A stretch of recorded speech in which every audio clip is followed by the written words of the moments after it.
নিয়াত করতে হবে যে এই রমাজানটাতে আমি আমার সমস্ত গুনাহ মাফ করানোর চেষ্টা করব। কারণ নবী সাল্লাল্লাহু আলাইহি ওয়াসাল্লাম বলেছেন, সেই ব্যক্তির জন্য ধ্বংস যে ব্যক্তি রমজান মাসকে পেয়েছে কিন্তু তার গুনাহ মাফ করাতে পারে না। কে জানে এটা আমাদের শেষ রমাদান হতে পারে? আল্লাহ না করুক। আমরা দোয়া করি আল্লাহ পাক আমাদেরকে বেশি বেশি রমাদান দান করুক, বেশি বেশি লাইলাতুল কদর দান করুক। প্রথম শুরু হচ্ছে আপনি মাসের বাজার আগে করে ফেলবেন। আমি একটু প্র্যাকটিক্যাল কথা বলবো আর কি। আপনি রমাদান মাসের বাজার এই শাবান মাসে করে ফেলার চেষ্টা করেন, পারলে ঈদের শপিংটাও করে ফেলার চেষ্টা করেন। রমজান মাসে বেশি বাইরে যাবেন এবং টাকা পয়সা নিয়ে গিয়ে স্ত্রী সন্তানের হাতে দিয়ে দিবেন না, যাও বাইরে গিয়ে মার্কেটিং করে আসো। এই ভুলটা করতে যান, নিজে পরিবেশ নষ্ট করবে, রোজার যে আধ্যাত্মিকতা নষ্ট হবে, আরো হাজারটা যুবকের চোখের জানা করা প্রয়োজন নাই।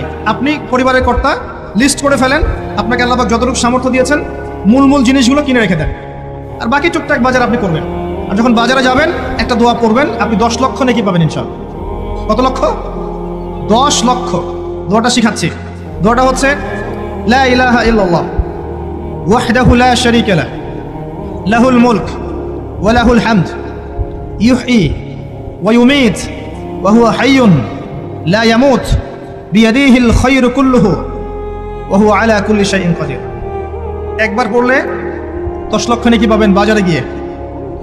কেন পাবেন? কারণ বাজার সবচেয়ে নিকৃষ্ট জায়গা, যেখানে গেলে মানুষ আল্লাহকে স্মরণ করে না। সেখানে গিয়ে আপনি আল্লাহকে স্মরণ করেছেন, এই জন্য আল্লাহ পাক নেকি দিবেন ইনশাআল্লাহ। আসেন, এটা করার পর ঈদের যে শপিংটার কথা বলছি, এটা এই কারণে বলছি, লাস্টের দশকে আমরা ঈদের শপিংয়ে বেশি ব্যস্ত থাকি, এতে করে লাইলাতুল কদরটা আমরা হারিয়ে ফেলি। লাস্টের দশক আমরা হয় ইতিকাফ করবো, না হলে বাসায় নামাজ পড়বো, পরিবারবর্গকে নিয়ে রাত জাগবো। পারা যাবে ইনশাআল্লাহ?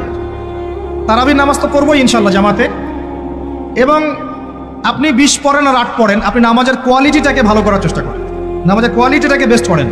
ধীরে ধীরে তেলাওয়াত করেন, ধীরে ধীরে রুকু সিজদা করেন, নামাজটাকে এনজয় করেন, সময় নিয়ে, টাইম নিয়ে, 2 ঘন্টা সময় লাগুক, 3 ঘন্টা সময় লাগুক, এনজয় করে নামাজ পড়েন। আল্লাহ পাক তৌফিক দান করুন।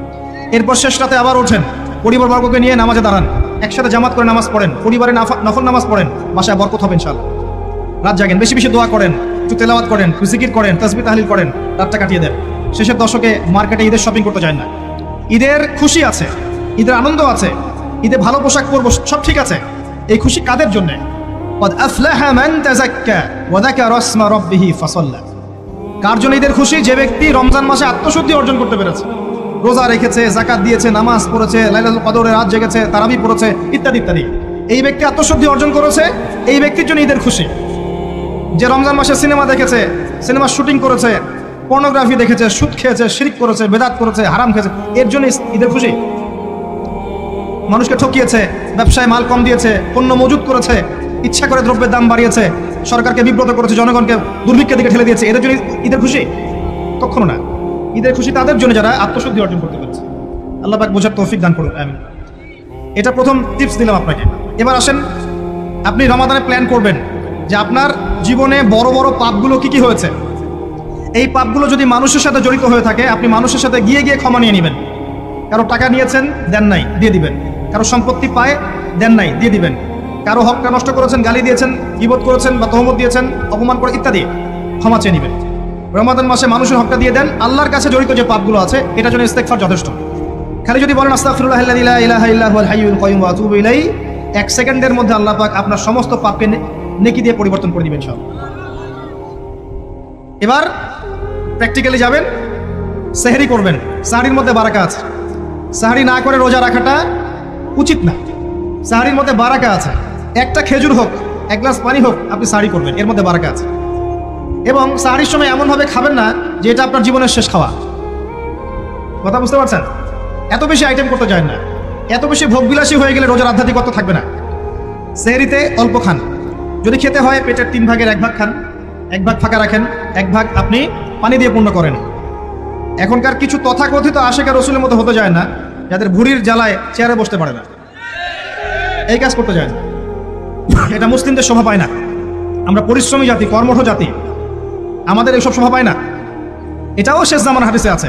কি নাই আসলে, শেষ জামানে এক শ্রেণী মানুষ বের হবে যারা হবে সাকিল, একদম বুড়িওয়ালা, ঠেস দিয়ে বসে থাকবে আরাম করে, এবং বলবে যে কোরআনে যা আছে আমি তাই মানি, হাদিসটা আমি মানি না, ইত্যাদি। আসেন, সাহরির পরে রোজা রেখেছেন, 5 ওয়াক্ত নামাজ জামাতে পড়ার চেষ্টা করেন। খুব সিম্পল জিনিস, খুব বেশি কিছু দরকার নেই আমাদের। 5 ওয়াক্ত নামাজ আপনি জামাতে পড়ার চেষ্টা করেন।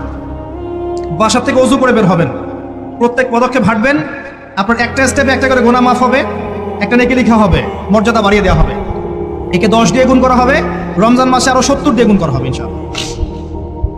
ফজরের নামাজটা জামাতে পড়লেন, নামাজটা জামাতে পড়ার পর আপনি বসে থাকবেন, কিছু সময় জিকির আজগার তাসবিহ তাহলিল করবেন, পারলে এক পারা করে কোরআন তেলাওয়াত করবেন। রমাদান মাসে প্রত্যেক দিন এক পারা করে কোরআন তেলাওয়াত করার চেষ্টা করবেন। 30 দিন 30 পারা, রমাদানে অ্যাটলিস্ট একটা খতম পারা যাবে, অ্যাটলিস্ট একটা খতম চেষ্টা করা যায় না ইনশাআল্লাহ। ফজরের নামাজ হয়ে গেছে, আপনি কোরআন তেলাওয়াত করেন, এক পারা পড়তে সময় লাগবে আধা ঘন্টা, 40 মিনিট, কারো 1 ঘন্টা। এরপর সূর্য উঠে যাবে, উঠে গেলে পরে আপনি 2 রাকাত ইশরাকের নামাজ পড়বেন, নামাজটা পড়ে বাসায় যাবেন। আল্লাহর নবী বলছেন সাল্লাল্লাহু আলাইহি ওয়াসাল্লাম, আপনার আমল নামায় একটা কবুল হজ, একটা কবুল ওমরার নেকি লেখা হবে ইনশাআল্লাহ। এবার রেস্ট করেন, বাসায় গিয়ে রেস্ট করেন, যখন ঘুমাবেন তখন ঘুমের সুন্নাহগুলো আদায় করেন, সূরা ফালাক নাস ইখলাস পড়েন, ফু দেন, দিয়ে গা মাসাহ করেন, আয়াতুল কুরসি পড়ে ঘুমান, ঘুমের দোয়া পড়ে ঘুমান, ঘুমটাও নেকি হবে ইনশাআল্লাহ। এরপর হয়তো আপনি কাজে যাবেন, চাকরিতে যাবেন বা ব্যবসায় যাবেন বা আপনি শিক্ষাক্ষেত্রে যাবেন, ইত্যাদি ইত্যাদি। যে ক্ষেত্রেই যান না কেন আপনি মনে রাখবেন আপনি রোজাদার। যে ক্ষেত্রেই যান আপনি মনে রাখবেন আপনি রোজাদার। আমি কারোর সাথে এখন ঝগড়া করতে পারবো না, কারোর সাথে এখন মারামারি করতে পারবো না, আমি কারো গীবত করতে পারবো না, আমি মিথ্যা বলতে পারবো না, আমি মাপে কম দিতে পারবো না, আমি জনগণকে ঠকাতে পারবো না, আমি রোজাদার। এটা মনে রাখবেন। এটা মনে রাখলে পরে দেখবেন ইনশাআল্লাহ তাআলা আপনি আল্লাহকে পাচ্ছেন, আল্লাহর মারিফত পাচ্ছেন। খাচ্ছি না, আল্লাহর ভয় না। পানি পান করছি না, স্ত্রী সহবাস করছি না, কার ভয়ে? আল্লাহর ভয় না। এত কঠিন কাজ করার পরেও রোজার নেকি পাওয়া যাবে না যদি রোজা রাখা অবস্থায় আমি মিথ্যা বলি, মাপে কম দেই, গীবত করি, সুদ খাই, জেনা করি ইত্যাদি। নবী সাল্লাল্লাহু আলাইহি ওয়াসাল্লাম বলেছেন সেই ব্যক্তির পানাহার ছেড়ে দেয় আল্লাহর কিচ্ছু যায় আসে না যে ব্যক্তি রোজা রেখে অশ্লীল কাজ করেছে।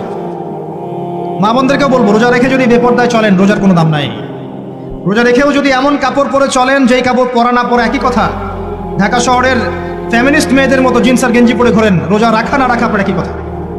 এটা রোজা হয়নি, উপবাস হয়েছে, উপবাস। ইকোনমিক সেকশন আমরা যারা আছি, আমরা যদি রোজা রেখেও সুদ খাই, আমার রোজা রাখা না রাখা আল্লাহর কিচ্ছু যায় আসে না।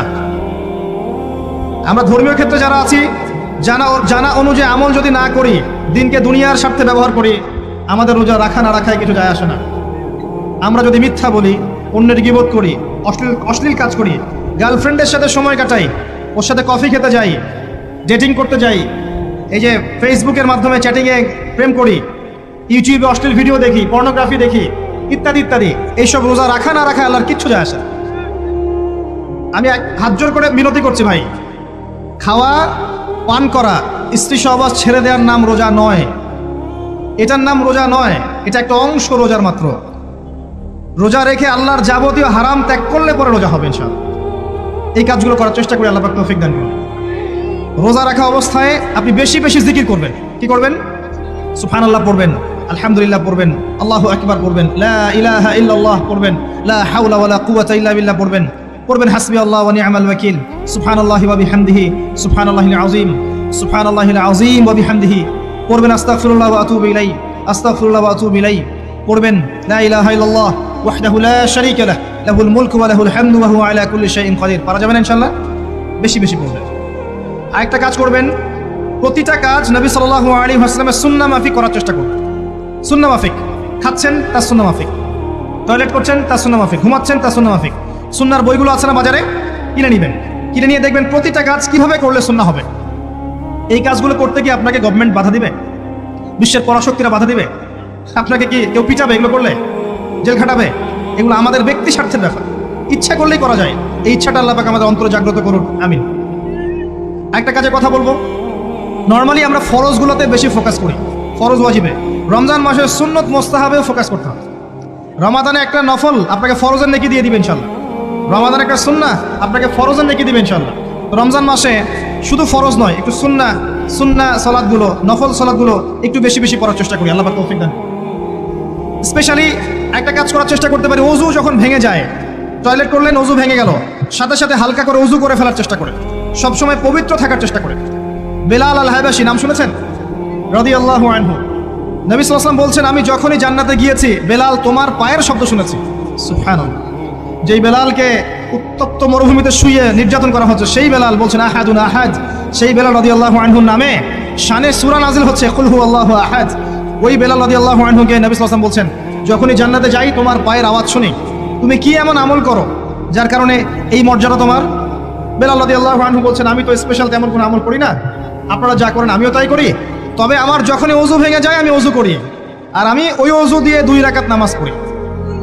এটাকে তাহিয়াতুল ওযুর নামাজ বলে। রমজান মাসে করার চেষ্টা করি, আল্লাহ পাক তৌফিক দান করুন। আমরা অনেকে মসজিদে যাই, ধাপ করে বসে পড়ি, করি না কাজটা? মসজিদে গিয়েছি, ধাপ করে আগে বসে পড়ি। মসজিদে গিয়ে 2 রাকাত নামাজ পড়ে বসা সুন্নাত। মিনিমাম 2 রাকাত নামাজ পড়ে বসলে আপনি তাহিয়াতুল মসজিদের নেকি অর্জন করলেন, মসজিদের হকটা আদায় করলেন। ওই জায়গা আপনার জন্য সেজদার সাক্ষী থাকলো, কিয়ামতের মাঠে আপনার পক্ষে সাক্ষী দিবেন ইনশাআল্লাহ। এই সুন্নাহগুলো আমরা চর্চা করার চেষ্টা করি রমজান মাসে। রমজান মাসে দাড়িটা ছেড়ে দেন, দাড়িটা ছেড়ে দেন।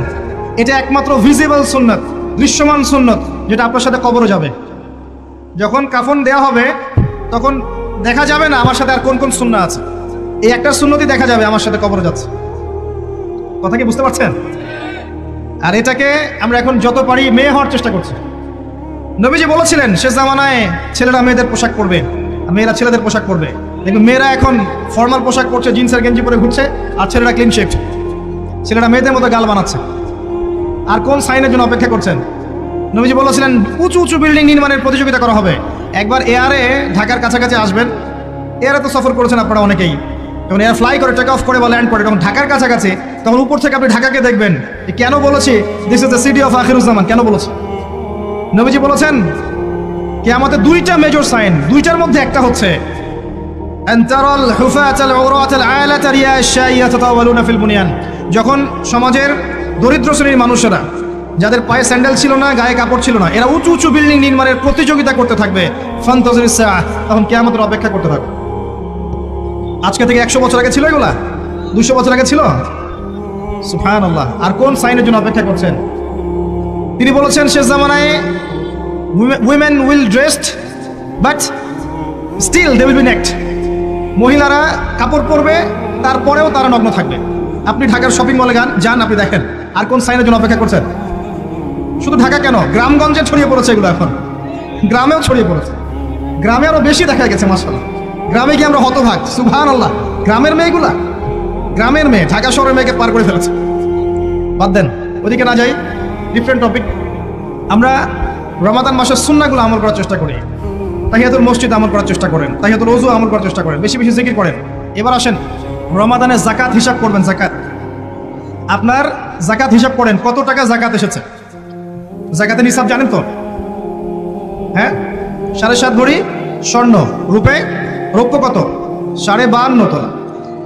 আপনার এই চাষাবাদের ওসর আসে, ব্যবসায়িক পণ্য থাকলে, সঞ্চিত সম্পদ থাকলে সবকিছু হিসাব করে মুফতি সাহেব আছেন, কওমি মাদ্রাসার আলেমদের কাছে যাবেন, জাকাতের ক্যালকুলেশন করে নেবেন যে আমার এত টাকা জাকাত এসেছে। এভাবে জাকাতটা রমজান মাসে দিয়ে দেওয়ার চেষ্টা করুন। জাকাত যদি আমরা না দেই, একটা শাস্তি শুনে রাখেন, আল্লাহ পাক এই সম্পদগুলোকে একত্রিত করে গলাবেন, গলিয়ে কপালে, গালে আর এই যে পিঠে লেপটে দিবেন, বলেন নাউজুবিল্লাহ। এবং এটা একটা সাপের আকৃতি ধারণ করবে, সাপ গলায় পেঁচানো থাকবে, কপালে দংশন করতে থাকবে, বলবে আমি তোমার মাল সাত ভোগ কর, আমি তোমার মাল সাত ভোগ কর। কবর এটা হবে, আমরা চোখে না দেখলে ওটা সত্য। নবীজি দেখে এসেছে মেরাজের রাতে এগুলা। এরপরে জাকাতের একটা সুবিধা আছে, এটা আমরা বুঝাতে পারি না। জাকাত ইসলামিক ইকোনমিক্সের বেইস। জাকাত ধনীর সম্পদে গরিবের হক। যে গরিবের কাছে টাকা পয়সা নাই, আপনার টাকা ওর হাতে চলে যাবে, ও খেয়ে পরে বাঁচতে পারবে, এটাই জাকাত। বুঝতে পারছি? জাকাতটা না দেন, ও আস্তে আস্তে আস্তে আস্তে আরো দরিদ্র হতে থাকবে। এর উপর আবার সুদ আছে, আবার পেপার মানিও আছে। জাকাতগুলো দিয়ে দেন, আল্লাহর ওয়াস্তে জাকাত দিয়ে। অনেক মুসলিম আছে আমরা নামাজ পড়ে জাকাত দেই না। অনেক মুসলিম আছে জাকাত দেয় না, নামাজ পড়ে।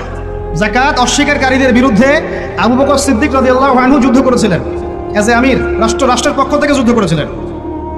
আল্লাহ পাক আমাদেরকে জাকাত আদায় করার তৌফিক দান করুন। ফসল থাকলে ফসল, এর ওসর আসবে, ওসর এটা দিয়ে দিবেন। সেচের পানিতে হলে এক হিসাব, আর আপনার বৃষ্টির পানিতে হলে এক হিসাব।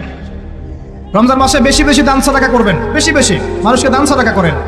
পণ্যের দাম কমিয়ে দেন, মানুষকে সাদাকা করেন। প্রত্যেকটা দিন 10 টাকা, 20 টাকা, 100 টাকা সাদাকা করতে চেষ্টা করেন। এক একটা সাদাকা 70 গুণ বেড়ে যাবে ইনশাআল্লাহ। আমি আরেকটা নসিহত করবো, রমজান মাসে বেশি থেকে বেশি মানুষকে খাওয়ান, বেশি বেশি খাওয়ান, ইফতার করান। আমি বলি মসজিদগুলোতে প্রত্যেক দিন আসর থেকে মাগরিব পর্যন্ত দিনের কথাবার্তা আলোচনা করেন, তালিম করেন। আপনাদের কাছে বই আছে, মুনতাখা হাদিস আছে, ফয়জুল কালাম বই আছে, রিয়াদুস সালেহিন বই আছে, মেশকাত আছে, আলেম আছেন, ইমাম সাহেব আছেন। একটা বিশেষ বিষয় নিয়ে আলোচনা শুরু করেন, মাগরিব পর্যন্ত আলোচনা চলবে, সবাই মিলে ইফতার করেন। একটা ইসলামিক পরিবেশ গড়ে তুলেন, মানুষকে ইফতার করেন, বেশি বেশি ইফতার করেন। আপনার সামর্থ্য থাকলে, সামাজিক যদি পদমর্যাদা থাকে, সমাজের মানুষকে আপনি ইফতার করান, ইফতার পার্টি করেন, ইফতার অ্যারেঞ্জমেন্ট করেন। পার্টি বলা ঠিক না, আসলে ইফতার মাহফিল বলতে পারি আমরা। ইফতার মাহফিল করেন বেশি বেশি, মানুষকে ইফতার, একজন ব্যক্তিকে ইফতার করালে ওই ব্যক্তির রোজার নেকি আপনি পেয়ে যাবেন ইনশাআল্লাহ।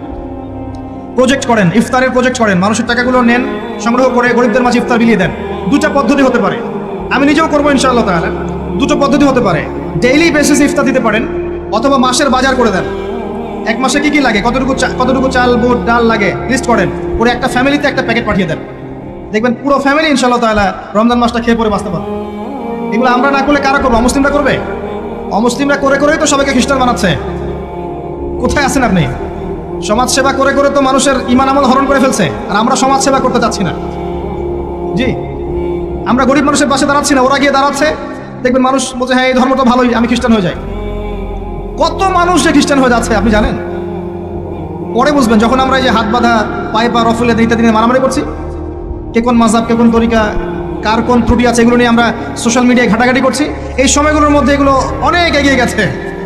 এরা আরও এসব এই খোরমা জিলাপি নিয়ে মারামারি করতে থাক, দেখবেন আস্তে আস্তে আস্তে আস্তে কোন দিকে চলে যায় পরিস্থিতি। গলার মধ্যে দড়িয়ে দিয়ে ফাঁস লাগানো হয়ে গেছে, খালি টানা বাকি আছে। আর এখন ঝগড়া করে বেড়াচ্ছে কোন আলেমের কোন সমস্যা। লাহুম কুলুবুন লা ইয়াফকাহুনা বিহা, আল্লাহ পাক বলেছেন সূরা আরাফ 179। রমজান মাসে বেশি বেশি ইফতার করান, বেশি বেশি দান সাদাকা করেন। আর একটা কাজ বলে আমি শেষ করছি, রমজান মাসে পরিবারকে সময় দেন। পরিবারকে সময় দেন, পরিবারের হক আছে আমাদের উপরে। স্ত্রীকে সময় দেন, স্বামীকে সময় দেন, একসাথে ইফতার বানান। একটা পরিবেশ, একটা আনন্দ, একটা উৎসবের আমেজ যেন বিরাজ করে। ছোট ছোট বাচ্চাদেরকে রোজা রাখতে উৎসাহিত করেন। সবাই একসাথে বসে একটা বড় প্লেটে ইফতার করেন। বাচ্চারা যখন বড় হবে তখন বলবে ছোটবেলায় আমরা বাবা মার সাথে এভাবে ইফতার করেছি, সংস্কৃতি লালন করেছি। পারিবারিক হৃদ্যতায় চলে আসেন, প্রতিবেশীকে ইফতার পাঠান, প্রতিবেশীকে ইফতার হাদিয়া দেন, মসজিদে একসাথে ইফতার করেন। তারপর রাতের বেলা তাহাজ্জুদে দাঁড়ান, তারাবিতে দাঁড়ান, তারাবি নামাজে ধীর স্থিরভাবে কেরাত করেন। ইমাম যাকে নিযুক্ত করবেন তাকে সুললিত কণ্ঠে কোরআন তেলাওয়াত করতে বলবেন, ধীর স্থিরভাবে, তাকে প্রেশার দিবেন না। তার দায়িত্ব নিয়ে নেন। ইমাম হাফেজদের পুরো মাসের দায়িত্ব নেন, তার পরিবারের দায়িত্ব নেন। একটা সম্মানজনক হাদিয়ার ব্যবস্থা করে দিবেন, যাতে করে তারা নিশ্চিন্তে থাকে পুরো মাস, তাকে অন্যদিকে ফোকাস করতে না হয়। অন্য কান্ট্রিতে যখন কোনো সায়েন্টিস্ট থাকে, তার পরিবারের দায়িত্ব পুরো রাষ্ট্র নিয়ে নেয়, সে ঠান্ডা মাথায় গেলে গবেষণা করবে। একই প্রসেস, আপনি আলেম ওলামা ইমাম হাফেজদের দায়িত্ব নিয়ে নেন, তার পরিবারের দায়িত্ব নিয়ে নেন। বা হুজুর আপনি আপনার কাজ করেন, আমরা আপনার পরিবার দেখছি। তাকে আপনি কোরআন তেলাওয়াত করতে দেন, কোরআন হিফজ করবে, মানুষকে কোরআন শেখাবে, তারাবি নামাজ পড়বে, ইমামতি করবে, মানুষকে দার্স দিবে, খুতবা দিবে। আসেন যে মেজর পয়েন্টটা বাকি আছে সেটা বলি। তার আগে এটাও বলি যে ইফতার করার সময় বেশি খাবেন না। যদি আপনি বেশি খান তাহলে আপনি তারাবির নামাজে দাঁড়াতে পারবেন। আর একটা মেজর কথা, এটা লাস্ট পয়েন্ট, সেটা হচ্ছে এই মাসে কি নাজিল হয়েছে ভাই? কোন কারণে এই মাসটা সম্মানিত? এই মাসে আল্লাহর কিতাবকে সময় দিতে হবে, এই কিতাবকে সময় দিতে হবে। আল্লাহ রাব্বুল আলামিন বলেছেন এই কিতাবের মধ্যে সবকিছুর সমাধান আছে। আল্লাহ পাক বলেছেন এই কিতাবে কোনো সন্দেহ নাই। আল্লাহ পাক বলেছেন এই কিতাব আমাদের জন্য সুসংবাদ এবং শেফা, আরোগ্য, রহমা। এখন একটু বসেন, একটু সময় নেন। এই কিতাব প্রথমত আপনাকে তিলাওয়াত করা শিখতে হবে। রমজান মাস আসার আগেই আপনি তিলাওয়াত করা শিখে ফেলেন। যদি না জানেন, রমজান মাসে পুরো এক মাস তাজবিদ শিখবেন স্থানীয় ইমামের কাছে, পারবেন না? এক মাসের মধ্যে কোরআন তেলাওয়াত শেখা সম্ভব, এক মাসে শেখা সম্ভব। বলছিলাম রমাদান মাস এবং লাইলাতুল কদরকে সম্মানিত করা হয়েছে একটা কারণেই, কারণ এই মাসে এই রাতে আল কোরআন নাজিল করা হয়েছে। এটাই কারণ। কোরআন কখন নাজিল হলো? যখন সমাজে সুদ আছে, মদ আছে, জেনা আছে, ব্যভিচার আছে, শিরক আছে, এরকম সমাজে। প্রথম কি নাজিল হলো? পড়ো। প্রথমে নাজিল হয়নি শিরক করো না, প্রথমে নাজিল হয়নি যে সুদ খেও না, প্রথম আয়াত এটা ছিল না জেনা করো না, প্রথম আয়াত এটাও ছিল না মূর্তি পূজা করো না। হ্যাঁ, প্রথম আয়াত কি? ইকরা, পড়ুন। আল্লাহ পাক বুঝাতে চাচ্ছেন সমাজের জাহিলিয়াতকে দূর করতে হলে লেখাপড়ার কোনো বিকল্প নাই, এবং সেই পড়াশোনাটা হতে হবে আল্লাহর ওহির আলোকে। যে ওহিটা আল্লাহ পাক নাজিল করেছেন এর বেসিসে আপনাকে পড়াশোনা করতে হবে। এই জ্ঞানটা দিয়ে আপনি সমাজ সংস্কার করতে পারবেন ইনশাআল্লাহ তাআলা। এর সাথে উপকারী জ্ঞানগুলো কি নিব না? অবশ্যই নিব। ওহির জ্ঞানের সাথে, কোরআন সুন্নাহর জ্ঞানের সাথে আমি ইতিহাসের জ্ঞান নিব, আমি পলিটিক্যাল সায়েন্সের জ্ঞান নিব, আমি দর্শনের জ্ঞান নিব, জিও পলিটিক্সের জ্ঞান নিব, প্রয়োজনে আমি সায়েন্সের জ্ঞান নিব, আমি কমার্সের জ্ঞান নিব, আর্টসের জ্ঞান নিব, মেডিকেল সায়েন্স পড়বো, ইঞ্জিনিয়ারিং পড়বো, সবই পড়বো। কিন্তু বেসিকটা কি হবে? কোরআন, সুন্নাহ, ইসলাম। এরপর আপনি ডাক্তার হন, ইঞ্জিনিয়ার হন, পলিটিশিয়ান হন, সামাজিক নেতা হন, প্রশাসনের ক্যাডার হন, আপনার জন্য মোবারকবাদ। আপনি যেখানেই যাবেন সেখানেই বরকত ছড়াবেন ইনশাআল্লাহ। যে পলিটিশিয়ানের ভিতরে তাকওয়া আছে তার দ্বারা দুর্নীতি সম্ভব না। যে প্রশাসনের কর্মকর্তার ভিতরে তাকওয়া আছে সে ঘুষ নিতে পারবে না, দুর্নীতি করতে পারবে না। যে আলেমের ভিতরে তাকওয়া আছে সে দিনকে দুনিয়ার বিনিময়ে বিক্রি করবে না। যে ডক্টরের ভিতরে তাকওয়া আছে সে ডাক্তার হবে, কসাই হবে না। যে ইঞ্জিনিয়ারের ভিতরে তাকওয়া আছে সে দেখবেন সত্যিকারের প্রকৌশলী হবে, সে কিন্তু চোর হবে না। ভিতরটা চেঞ্জ করতে হবে, ভিতরটা, এর নাম তাকওয়া। ভিতরটা চেঞ্জ করবে একটা জিনিস, আল্লাহর ওহী, কোরআন এবং সুন্নাহ, ইসলাম। এটা আপনার ভিতরকে পরিবর্তন করবে। আর আমরা অনেক বড় বড় কথা বলি অনেক সময়, কিন্তু মূল কাজটা হচ্ছে ভিতরটা পরিবর্তন করা। আমাদের সবার সাথে যার যার কলব যাবে, যার যার আমল যাবে। আল্লাহ পাক আমাকে কলার চেপে ধরে বলবেন না যে বাংলাদেশে ইসলামী খেলাফত কায়েম করে আসো নাই কেন, এটা আল্লাহ পাক আমাকে বলবেন না। আল্লাহ পাক বলবেন তোমাকে যে দায়িত্ব দিয়েছিলাম ওই দায়িত্ব ঠিকঠাক মতো পালন করছো কিনা, আল্লাহ পাক এটা বলবেন না। বেসিকে আসেন, নিজের আত্মশুদ্ধি, এটা বেসিক। আলাইকুম আনফুসাকুম, নিজের নফসের খবর নাও, নিজের নফসটাকে পবিত্র করো, নিজের নফসের মধ্যে হিংসা ত্যাগ করো, বিদ্বেষ ত্যাগ করো, অহংকার ত্যাগ করো, রিয়া ত্যাগ করো, দুনিয়ার মোহ ত্যাগ করো। নিজের নফসের মধ্যে বেশি বেশি পরকারের ফিকির আনো, জিকির করো বেশি বেশি, কোরআন বেশি বেশি তেলাওয়াত করো, হালাল খাও, আদর্শ পরিবার গঠন করো, তাওহীদে থাকো, সুন্নতে থাকো, ইনশাআল্লাহ হাসতে হাসতে জান্নাতে চলে যাবেন। একটা হাদিস আমি পড়েছি ফয়জুল কালাম বইয়ের মধ্যে, গতকালকে মাহফিলও বলেছিলাম, আপনাদেরকে বলছি। মাদ্রাসায় পড়ানো হয় ক্লাসিক্যাল একটা বই, ফয়জুল কালাম, সবাই কিনতে পারেন, হাদিসের বই, চমৎকার কিছু হাদিস আছে। এখানে একটা হাদিস আছে আমাদের জন্য সুসংবাদ। নবী সাল্লাল্লাহু আলাইহি ওয়াসাল্লাম বলছেন, হে সাহাবীরা, তোমরা এমন একটা যুগের মধ্যে বাস করছো যেই যুগে কেউ যদি ইসলামের 10% ছেড়ে দেয় সে ধ্বংস হয়ে যাবে। সাহাবীদেরকে বলছেন তোমরা এমন একটা যুগে বাস করছো, এই যুগে ইসলামের 1/10 কেউ ছেড়ে দিলে সে ধ্বংস হয়ে যাবে। কিন্তু তোমাদের পরে এমন একটা যুগ আসবে যেই যুগে মানুষ যদি 1/10 ধরে রাখতে পারে, 10% ধরে রাখতে পারে, তাহলেই নাজাত পেয়ে যাবে ইনশাআল্লাহ। আমরা সেই যুগে আছি না? আমাদের চতুর্দিকে ফিতনা নয় কি? আপনার ঘরে ফিতনা, সমাজে ফিতনা, ইকোনমিক্সে ফিতনা, রাষ্ট্রে ফিতনা, বিশ্বে ফিতনা, ধর্মে ফিতনা, সবখানেই ফিতনা, ফাসাদ। আমরা সেই যুগের মধ্যে বাস করছি। আসুন, আল্লাহ পাক কোরআন নাজিল করলেন, প্রথমে পড়তে বললেন। তার মানে আল কোরআন এবং সুন্নাহ এগুলোকে পড়া শিখতে হবে। বড় বড় স্বপ্ন দেখার আগে আমাদেরকে বেসিক ঠিক করতে হবে, পড়াশোনা করতে হবে। আল্লাহ পাক আমাদের যুব সমাজকে পড়াশোনা করার তৌফিক দান করুন। রমাদান মাসে এটা নাজিল হয়েছে। আল্লাহ পাক সূরা বাকারায় বলছেন, শাহরু রমাদানাল্লাযী উনজিলা ফীহিল কুরআন। রমাদান সেই মাস যেই মাসে কোরআন নাজিল করা হয়েছে। কি জন্য নাজিল করা হয়েছে? হুদাল লিন-নাস। এই কোরআন হচ্ছে মানব জাতির জন্য হেদায়েত, নট অনলি ফর মুসলিমস। এটা শুধু মুসলিমসদের জন্য হেদায়েত নয়, হুদাল লিন-নাস, পুরো মানব জাতির জন্য হেদায়েত। কোরআনে ইহুদির জন্য হেদায়েত আছে, খ্রিস্টানের জন্য আছে, অমুসলিম হিন্দুদের জন্য আছে, সবার জন্য কোরআন। এটা সাম্প্রদায়িক কোনো কিতাব নয়, এটা টোটালি অসাম্প্রদায়িক একটা বই। আল কোরআন যে কেউ পড়তে পারে। এটা কারো পৈতৃক সম্পত্তি নয় যে একটা শ্রেণীর মানুষই পড়বে বাকিরা পড়বে না, সবাই পড়বে ইনশাআল্লাহ তাআলা। এটা আল্লাহর কিতাব, আল্লাহর কালাম। হুদাল লিন-নাস ওয়া বায়িনাতিন মিনাল হুদা, এটা হচ্ছে সত্য মিথ্যার মানদণ্ড, বায়িনাত সুস্পষ্ট মানদণ্ড। আর কি ওয়াল ফুরকান, প্রমাণ, হুজ্জাত, দলিল। এটা আল্লাহ পাক কোরআন সম্পর্কে বলছেন। আরেকটা জায়গায় চলে যাই, চলেন সূরা নাহল এর 89 নম্বর আয়াতে চলে যান। আল্লাহ পাক বলছেন, ওয়া নাযালনা আলাইকাল কিতাব, হে নবী আমি আপনার প্রতি এমন একটা কিতাব নাজিল করেছি, অর্থাৎ আল কোরআন। ওয়া নাযালনা আলাইকাল কিতাব তিবয়ানান লিকুল্লি শাই, যেই কিতাবটা প্রত্যেকটা বিষয়ের ব্যাখ্যা। আপনি কি আমার কথা শুনতে পারলেন? আল্লাহ বলছেন কোরআন প্রত্যেকটা বিষয়ের ব্যাখ্যা। আপনার ব্যক্তি জীবন এখানে আছে, আপনার ব্যবসায়িক জীবন এখানে আছে, অর্থনৈতিক জীবন এখানে আছে, পারিবারিক জীবন এখানে আছে, সামাজিক লাইফ এখানে আছে, সবকিছু আছে। তিবিয়ানান লিকুল্লি শাই, প্রত্যেকটা বিষয়ের ব্যাখ্যা এখানে আছে। তিবিয়ানান লিকুল্লি শাই ওয়া হুদা ওয়া রাহমাতান ওয়া বুশরা লিল মুসলিমিন, এই কোরআন হচ্ছে হেদায়েত এবং রহমত, দয়া। ওয়া বুশরা লিল মুসলিমিন, মুসলিমদের জন্য সুসংবাদ। এই কোরআন শুরুতে আছে আলিফ লাম মিম যালিকাল কিতাব লা রাইবা ফিহ, এটা এমন একটা কিতাব যেই কিতাবের মধ্যে কোনো সন্দেহ নাই। কোন লেখক বলতে পারে আমার বইয়ের মধ্যে কোনো সন্দেহ নাই? সন্দেহের কোনো অবকাশই নাই। লা রাইবা ফিহ হুদাল লিল মুত্তাকিন, মুত্তাকিদের জন্য এটা হেদায়েত। মুত্তাকি কারা? আল্লাযীনা ইউমিনুনা বিল গায়ব, যারা অদৃশ্যে বিশ্বাস করে। ঈমানের 6 পিলার সবই অদৃশ্য নয় কি? আল্লাহ অদৃশ্য, ফেরেশতা অদৃশ্য, আসমানে আগের কিতাবগুলো দেখি নাই, অদৃশ্য। নবী রাসূলগণ দেখি নাই, অদৃশ্য। পরকাল ওয়াল ইয়াউমিল আখির দেখি নাই, অদৃশ্য। ওয়াল কদরি খায়রিহি ওয়া শাররিহি, তাকদীর অদৃশ্য। আল্লাযীনা ইউমিনুনা বিল গায়বি, মুত্তাকি তারা যারা গায়েবে বিশ্বাস করে, অদৃশ্যে বিশ্বাস করে। আর এখনকার শিক্ষা দর্শন আমাদেরকে শেখায়, পশ্চিমাদের, চোখে যা দেখবো না বিশ্বাস করবো না। হ্যাঁ, তাদের দর্শন এরকম, যুক্তি দিয়ে প্রমাণ করতে পারবেন না, বিশ্বাস করবো না। বৈজ্ঞানিক ব্যাখ্যা দিতে পারবেন না, বিশ্বাস করবো না। সায়েন্টিফিক্যালি প্রুভড হতে হবে, তারপর বিশ্বাস করবো। অনেক সময় দেখা যায় মুসলিমরাও এর গোলক ধাঁধায় পড়ে যায় এবং বলে নামাজের উপকারিতার সায়েন্টিফিক ব্যাখ্যা বলেন, তারপর নামাজ পড়বো। নামাজের সায়েন্টিফিক ব্যাখ্যা লাগবে, তারপর নামাজ পড়বেন? আল্লাহ পাক বলেছেন ইয ক্বালা লাহু রাব্বুহু আসলিম ক্বালা আসলামতু লিরাব্বিল আলামিন। আল্লাহ পাক ইব্রাহিমকে বলেছেন আলাইহিস সালাম আত্মসমর্পণ করো, যখনই বলেছেন তখনই করেছেন। যখনই আল্লাহ পাক বলেছেন আত্মসমর্পণ করো, তিনি বলেছেন আসলামতু লিরাব্বিল আলামিন, আমি আত্মসমর্পণ করলাম। বাচ্চাকে জবাই করো, জিজ্ঞেস করেননি এর পিছনে বিজ্ঞান কি, যুক্তি কি আর দর্শন কি? স্ত্রীকে রেখে আসো ওই জনমানব শূন্য জায়গায়, জিজ্ঞেস করেন নাই কারণ কি, রিজন কি, যুক্তি কি, বিজ্ঞান কি, দর্শন কি? আল্লাহ বলেছেন সামিআনা ওয়া আতা'না, এর নাম ইসলাম। আল্লাহর আদেশ যেখানে এসে যাবে এখানে যুক্তি বিজ্ঞান দর্শনের প্রয়োজন নাই। এই কনসেপ্টে আপনাকে মৌলবাদী হতেই হচ্ছে, কিছু করার নাই, কারণ মৌলিক বিষয় আপনাকে মেনে চলতে হবে।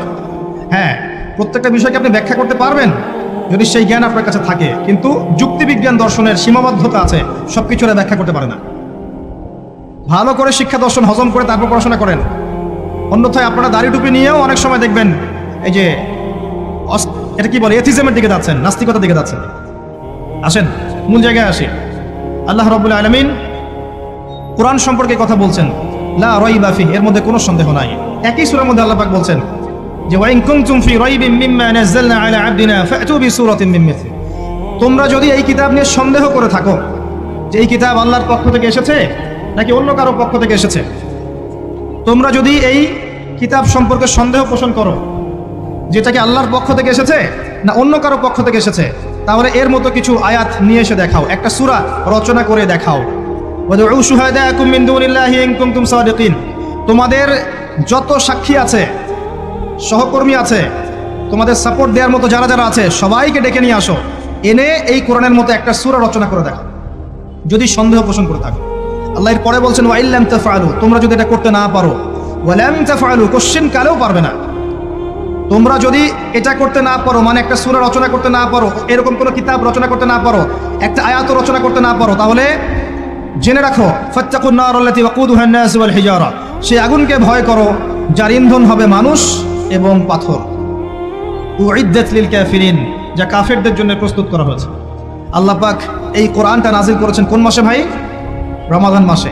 আসেন প্রথমে বলে নেই আমরা রমাদানকে কিভাবে পালন করার চেষ্টা করব, এরপরে আসছি রমাদানকে কেমন করে কোরআনময় করবেন, এই দুটো পয়েন্ট। এক নাম্বার, হতে পারে এই রমাদান আপনার জীবনের শেষ রমাদান, হতে পারে। শয়তান আপনাকে তিনটা ধোঁকা দিতে পারে। শয়তান আপনাকে বোঝাতে পারে আপনি অনেক জানি, আমার জানার দরকার নাই। শয়তান বোঝাতে পারে আমার বয়স হয়ে গেছে, আমার দ্বারা হবে না। শয়তান বোঝাতে পারে আমার অনেক সময় পড়ে আছে, পরে শিখে নিব। আল্লাহর ওয়াস্তে শয়তানের ধোঁকায় পড়বেন না। এই মাসে কোরআন শেখেন, কে জানে আপনি আগামী মাস পান কিনা। কোরআন শিখে নেন, রমজান মাসে তেলাওয়াত করে শিখে নেন, কি পাবেন? কয়েকটা হাদিস বলছি। নবী সাল্লাল্লাহু আলাইহি ওয়াসাল্লাম বলেছেন এই কোরআন আপনার পক্ষে দলিল হবে অথবা বিপক্ষে দলিল হবে। হুজ্জাতুন লাকা ওয়া আলাইক, আপনার জন্য শাফিউ লি আসহাব, এটা সুপারিশকারী হবে আপনার জন্য। প্রত্যেক হরফে আপনি 10টা করে নেকি পাবেন। কোনোদিনও আমি বলি না এই কোরআন তেলাওয়াত করলে নেকি হবে না। এই যে কাটছাট ভিডিও দেখলে আলেম ওলামাও ভুল মেসেজ পায়, এবং দেখা যায় একজন বরেণ্য আলেম হয়েও ভুল কথা বলতে শুরু করে। এই জন্যই বলি এর ক্ষতিকর দিক কত। মূল বিষয় তার নখদর পড়ে নাই, একটা কাটছাট ভিডিও দেখেছে, দেখেই কথা বলা শুরু করলো। কিন্তু সে আলেম, তার জানা উচিত কাফা বিল মারই কাযিবান ওয়া হুয়া ইয়াকুল কুল্লামা সামিআ, একজন মানুষের জন্য মিথ্যাবাদী হওয়ার জন্য এতটুকু যথেষ্ট, যা শুনলাম যাচাই বাছাই না করেই প্রচার করলাম। ইয়া আইয়ুহাল্লাযীনা আমানু ইন জাআকুম ফাসিকুম বিনাবাইন ফাতাবায়ানু, কোনো ফাসিক যদি কোনো খবর নিয়ে আসে সেটা আগে তথ্য যাচাই করো, তারপরে কথা বলো। ইজতানিবু কাসীরাম মিনাজ যন, বেশি বেশি অনুমান থেকে বেঁচে থাকো। ইন্না বা'দা যন্নি ইসম, এগুলো আমরাই ভুলে যাচ্ছি এখন। আমি বলছি বারবার, স্পষ্ট করে বলছি, কোরআন তেলাওয়াত করলে প্রত্যেক হরফে 10টা করে নেকি হবে, এবং কোরআন তেলাওয়াত করলে আপনার জীবনে বরকত আসবে, রিজিকে হায়াতে বরকত আসবে, আপনার কলবে আল্লাহর নূর আসবে ইনশাআল্লাহ তাআলা।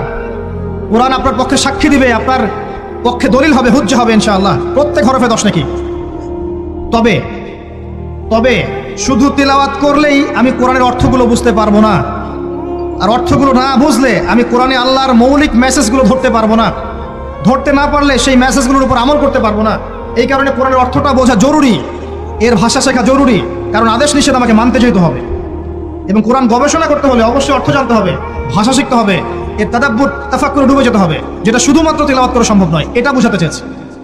এর চেয়ে পরিষ্কার করে কি বলতে পারি বলেন? সুবহানাল্লাহ। আল্লাহ পাক আমাদেরকে বোধশক্তি দান করুন। আল্লাহর ওয়াস্তে রমজান মাসে ভাই কোরআন তেলাওয়াত বাড়িয়ে দেন। যারা হাফেজ আছেন এই মাসে হিফজ চর্চা করবেন, আমার জন্য দোয়া করেন যেন আমি এই মাসে পুরোটা হিফজ করতে পারি। হিফজ চর্চা না করতে করতে অনেকটা ভুলেই যাচ্ছি। আসলে নবী সাল্লাল্লাহু আলাইহি ওয়াসাল্লাম বলেছেন চর্চা না করলে কোরআন এত দ্রুত কলব থেকে বের হয়ে যায় যে একটা উটকে যদি ছেড়ে দেন সে যত দ্রুত চলে যাবে। আমাদের জন্য, আমার জন্য দোয়া করবেন যাতে কোরআনের হকটা আদায় করতে পারি। আল্লাহ পাক তৌফিক দান করুন, আমিন।